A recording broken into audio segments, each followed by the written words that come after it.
This knot is called the bowline knot, or like bowline knot.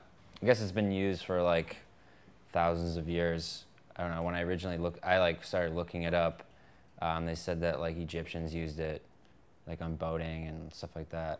So you like make a little loop, and then it's just as simple as just you go in through it and then around this and then back in.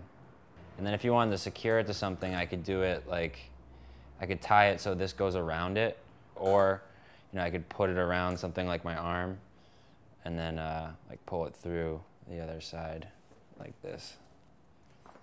And the good thing about like knots like this is that you can keep reusing the same rope. So it's like if I was I could just tie on like some like whatever knot and just knot it over and over and over, but I'm gonna have to cut it. But this is like pretty good rope that I could use forever if I just keep using like good knots, I work in production, like film, photo, and there's like heavy equipment you have to tie down. There's like a DIT cart, and they put all their computer equipment on it. It has wheels, and you can't like take it off the wheels. Normally, if I had something with wheels, I would like put it on its side so it wouldn't slide and then tie it down, but you have to keep it on its wheels. So I couldn't just tie some like whatever knot. I had to like know like a perfect knot to keep it from moving, or else it would break. Because driving around New York, the truck is like bouncing. So it needs to be secure. You gotta know your knots. I like the history of it, though. I think it's like, I don't know, I think it's really interesting that like something as kind of like old as knot tying is seriously like as useful today as it ever has been. Like someone like created these knots and like nothing surpassed them. Yeah, it's like, I feel like it's kind of like making something from nothing. Because you like, well, it's, the rope isn't nothing. Like a good rope is good rope, it's valued, but the fact that I could like make this into something that's going to work that most people couldn't. I also like the way it kind of like puts me in touch with like olden timey human beings, like I'm doing the same thing as someone did like hundreds of a thousand years ago. Like we're doing this exact same motion, and it's like, I don't know, I feel like good about that. It's kind of the same reason I like to go camping, so they kind of like go hand in hand together.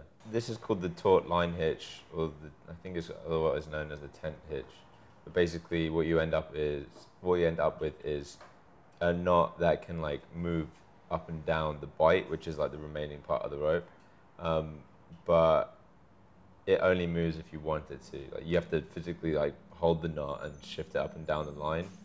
But if you just like pull on the other end of the line, it's not going to move.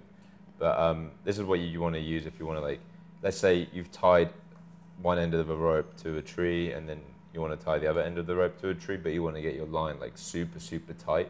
You'd use this because you have an adjustable knot on one end of it. What you want to do is you create a loop around it, you get your rope, stick it underneath the remaining part of the rope that's like attached to the other side. You go under and then over, under and over again, so you have 2 twists within that loop, and then under again in the remaining part and through the loop that you just made, and you end up with this knot here, which won't budge once it's locked in if you pull it like that, but you can slide it up and down the rope. So when that's fixed to another point, the further along you like pull the knot down the rope, the tighter it will get, and then you want to loosen it up, it'll create slack. So yeah, this is why it's called the taut line hitch, because you can create a taut line by just like pulling it through, and then it won't move down, even if you like yank on it as hard as you can.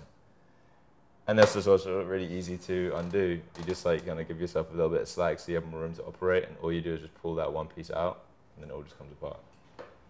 I remember the first time I realized I needed to learn how to tie knots was when I went camping with my friend in the woods, and I recently bought a hammock, and there's a lot of knot tying that goes on there because you have to like rig up a tarp and then like tie your hammock to like the tree that you're going around and everything. And the first time we went and did it, I wasted a lot of cord, which is something that you kind of don't want to do. Cord's like a really good resource, and if you like start cutting it up because you can't untie a knot, then like it's a waste.